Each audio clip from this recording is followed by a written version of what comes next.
Karthigai Deepam serial August 21 இன்னைக்கான எபிசோடில் என்ன நடக்கலாம் அப்படிங்கிறத ரிவ்யூவாக பார்த்துலாங்க. அதுக்கு முன்னாடி நம்ம சேனலுக்கு இப்போ தான் புதுசாக வர பார்வையாளராக இருந்தீங்கன்னா சப்ஸ்கிரைப் பண்ணுங்கள். அப்படியே மேலே இருக்கக்கூடிய பெல் ஐக்கானை தவறாமல் கிளிக் பண்ணிக்கோங்க. அப்போ தான் நாங்கள் போடக்கூடிய வீடியோஸ் உங்களுக்கு உடனே கிடைக்குங்க. இப்போ வாங்க வீடியோக்குள்ளே போகலாம். தீபா அவங்க ஃபேமிலியோடு உட்காந்து பேசிகிட்டு இருக்காங்க. அப்போ மைதிலி சொல்கிறாங்க, அத்தை எல்லா பிரச்சனையும் நல்லபடியாக முடிஞ்சதுன்னா தீபா கையால் சமைக்க சொல்லி எல்லாரும் திருப்தியாக சாப்பிட்டுட்டு போகலாம் அப்படின்னு மைதிலி பேசிகிட்டு இருக்க தீபாவோட அப்பா மட்டும் ரொம்பவே சோகமாக இருக்காங்க. அப்பா என்னப்பா அமைதியாக இருக்கீங்கன்னு தீபா கேட்க, அம்மா தீபா உண்மையில எந்த தப்பு இல்லை, நீ நல்லவேன்னு எல்லாருக்கும் தெரிஞ்சிருச்சுல, எனக்கு அது போதுமா, என் மகன் தப்பு எதுவும் பண்ணலன்னு இங்கே இருக்கிறவங்களுக்கு தெரிஞ்சிருச்சு, அந்த நிம்மதியே எனக்கு போதுமா அப்படின்னு சொல்லிட்டு இருக்க. சரிப்பா நீங்கள் எல்லாரும் காஃபி சாப்பிட்ருங்க, நான் மாடியில் துணி காய போட்டிருக்கேன், அதை எடுத்துகிட்டு வந்துடுறேன்னு சொல்லிட்டு தீபா அங்கேருந்து போயிடுறாங்க.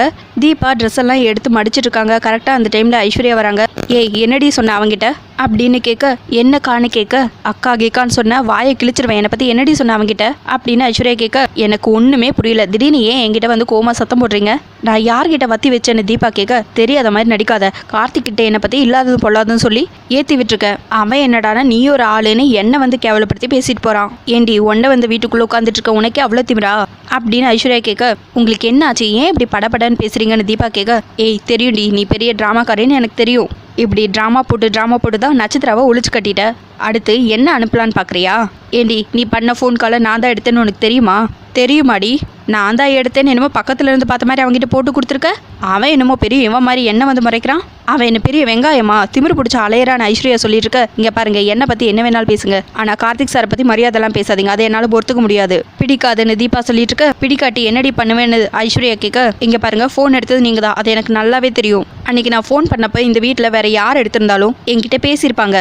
ரிசீவர் வச்சுக்கிட்டு ஒரு வார்த்தை கூட பேசாமல் எடுத்தது நீங்கள் தான், நான் எந்த கோவிலில் வேணாலும் வந்து சத்தியம் பண்ணுவேன், அன்னைக்கு ஃபோன் எடுத்தது நீங்கள் தான் நீங்கள் மட்டும்தான் அப்படின்னு தீபா சொல்ல. ஆமாண்டி நான் தான் அன்னைக்கு ஃபோன் எடுத்தேன், நீ பேசினது கேட்ட, அதுக்கு இப்போ என்ன செய்ய முடியுங்கிறாங்க ஐஸ்வர்யா.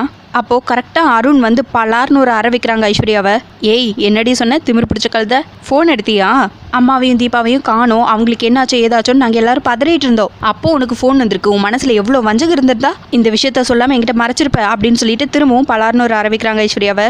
மற்றவங்களை விடு, கட்டின புருஷன் எங்கிட்ட கூட சொல்லாமல் இருந்ததில்ல, நீ எல்லாம் ஒரு மனுஷியா, இனிமேல் இந்த வீட்டில் உனக்கு இடம் கிடையாது, வெளியே போடி அப்படின்னு சொல்லிட்டு ஐஸ்வர்யா கையை பிடிச்சி வேகமாக அருண் கீழே இழுத்துட்டு வராங்க. பின்னாடியே தீபாவும் வேணான்னு சொல்லிட்டு வராங்க. ஏய் நீ இவ்வளோ மோசமானவளா இருப்பேன்னு நான் நினச்சி கூட பார்க்கலடி, என்ன நெஞ்செழுத்த உனக்கு, உங்ககிட்ட நான் கோவமா கூட பேசினதில்ல, இந்த அளவுக்கு கொண்டு வந்து விட்டே இல்லை, நீ மனசாட்சியே இல்லாத பொண்ணுடி, இனிமேல் இந்த வீட்டில் நீ ஒரு நிமிஷம் கூட இருக்கக்கூடாது அப்படின்னு அருண் சொல்லிட்டு இருக்க.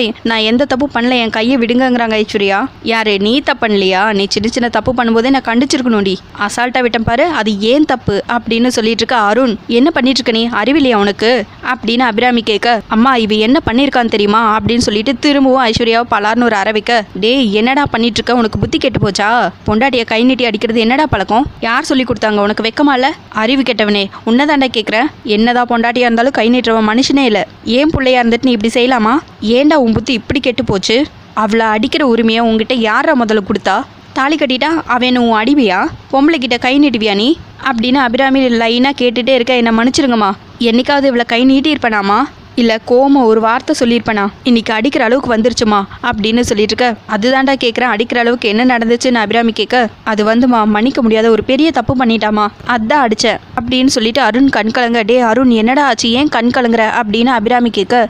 ஏன் கூட தான் நீங்கள் கோயிலுக்கு வந்தீங்க, நான் தான் உங்களை தொலைச்சிட்டேனோன்னு எவ்வளோ கவலையோட நானும் கார்த்தியும் தேடி அலைஞ்சோம் தெரியுமா, அந்த சமயத்தில் தீபா ஃபோன் பண்ணி உங்களை கடத்தின விஷயம் சொல்லியிருக்கா, அதை யார்கிட்டையும் சொல்லாமல் கமுக்கமாக மறைச்சிட்டாமா, உங்களை தொலைச்சிட்டேனேன்னு குற்ற உணர்ச்சியில் நான் பதறி அடிச்சிட்டு இருந்தம்மா, என்கிட்ட உண்மையை சொல்லணுமா வேண்டாமாம்மா, இவ மறைச்சிட்டாமா, இவளை அடிக்காமல் என்ன பண்ணுறது அப்படின்னு அருண் சொல்லிட்டு இருக்க. அந்த தீபா அத்தை கூட இருக்கிற விஷயத்த சொல்லவே இல்லை அப்படின்னு யோசிக்கிறாங்க ஐஸ்வர்யா. அடி பாவி எல்லாத்தையும் தெரிஞ்சுக்கிட்டு இப்படி மறைச்சிட்டியே, பயங்கரமான கேடிடின்னு யோசிக்கிறாங்க மீனாட்சி. இல்லைம்மா இனிமேல் இவன் இந்த வீட்டில் இருக்கவே கூடாது அப்படின்னு சொல்லிட்டு ஐஸ்வர்யாவோட பேக் கொண்டு வந்து தூக்கி போடுறாங்க. கிளம்புடி, இனிமேல் நீங்கள் இருக்கவே கூடாது அப்படின்னு அருண் சொல்லியிருக்க. தம்பி இந்த பொண்ணு தப்பு பண்ணியிருக்கலாம், ஆனால் இந்த கோவத்தில் நீங்கள் முடிவு எடுக்கிறது சரியாக வராது, கொஞ்சம் நிதானமாக யோசிங்க, அவசரப்படாதீங்க அப்படின்னு தீபாவோட அப்பா சொல்லிட்டு இருக்க. சார் சொல்கிறேனேன்னு தப்பாக எடுத்துக்காதீங்க, உங்களுக்கு இதை பற்றி எதுவும் தெரியாது, அதனால தயவு செஞ்சு இதில் தலையிடாதீங்க ப்ளீஸ் அப்படின்னு சொல்லிட்டு அருண் அங்கேருந்து போயிடுறாங்க. பின்னாடியே எல்லாருமே போயிடுறாங்க.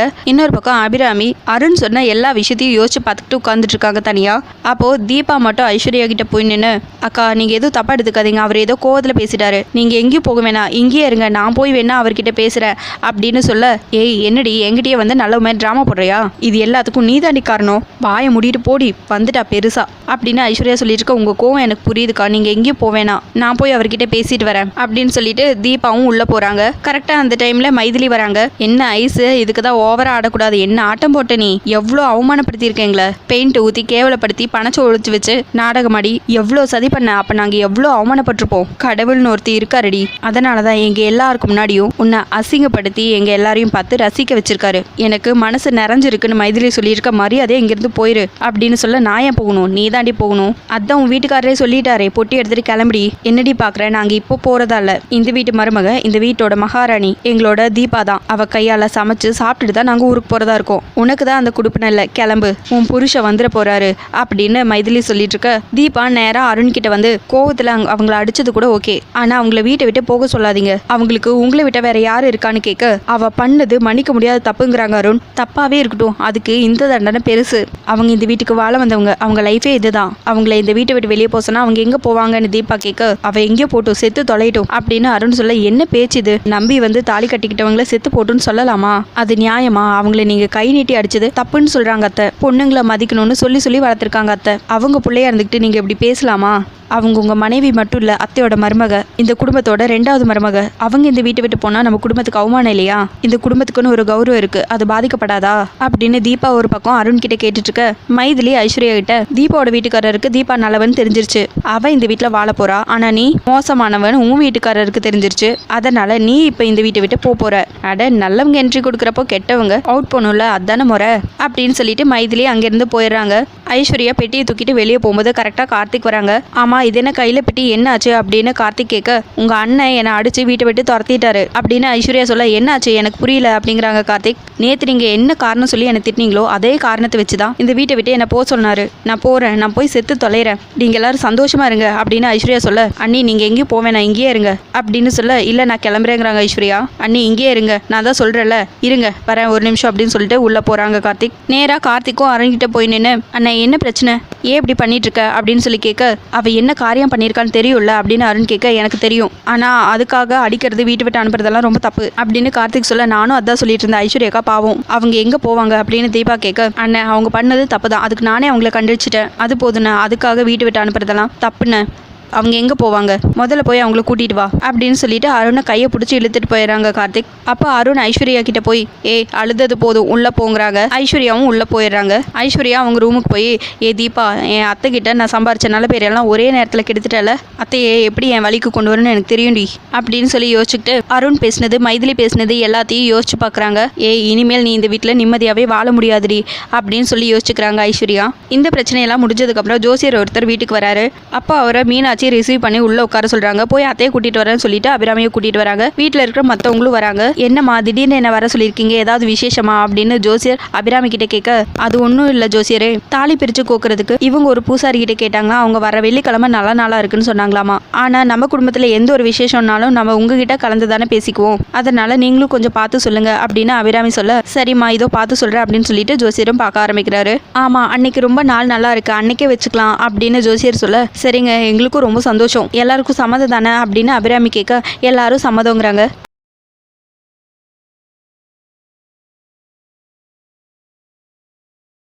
அப்படியே அது எப்படி என்ன விதமாக செய்யணும்னு சொன்னால் நல்லாயிருக்கும் அப்படின்னு ஐஸ்வர்யா சொல்ல, தாலி பிரிக்கிறது வழக்கமாக செய்யறது தானே, அதில் என்ன புதுசாக இருக்குன்னு மீனாட்சி கேட்க, அப்படியெல்லாம் சொல்லிட முடியாதுமா, எல்லாரும் ஒரே மாதிரி செய்யறது இல்லையே, இடத்த பொறுத்து சூழ்நிலையை பொறுத்து கொஞ்சம் கொஞ்சம் மாறும், அதையும் சொல்லிடுறேங்கிறாங்க ஜோசியர். இந்த விசேஷத்தை கோவிலில் வச்சு செஞ்சிருக்க, அங்கே வர ஒரு 15 சுமங்கலி பொண்ணுங்களுக்கு பூ புடவை இதெல்லாம் கொடுத்து விசேஷத்தை ஆரம்பிங்க, கோவிலில் வச்சு பண்ணுறதுனால அன்னதானம் பண்ணிடுங்க, அதுக்கப்புறம் மாப்பிள்ளைக்கு அப்படியே ஒரு 5 பவுனில் செயின் போட்டுருங்க, பொண்ணுக்கு ஒரு 10 பவுனில் ஏதாவது செஞ்சுருங்க, வளையல் காப்பு இந்த மாதிரி ஏதோ ஒன்று பண்ணிருங்க அப்படின்னு சொல்ல தீபாவோட வீட்டில் எல்லாரும் ஷாக் ஆகுறாங்க. இதோட எபிசோட் முடிச்சிருக்காங்க. உங்களுக்கு இந்த வீடியோ பிடிச்சிருந்தா லைக் பண்ணுங்க, ஷேர் பண்ணுங்க, கமெண்ட் பண்ணுங்க, அப்படியே சப்ஸ்கிரைப் பண்ணுங்க. தேங்க்யூ.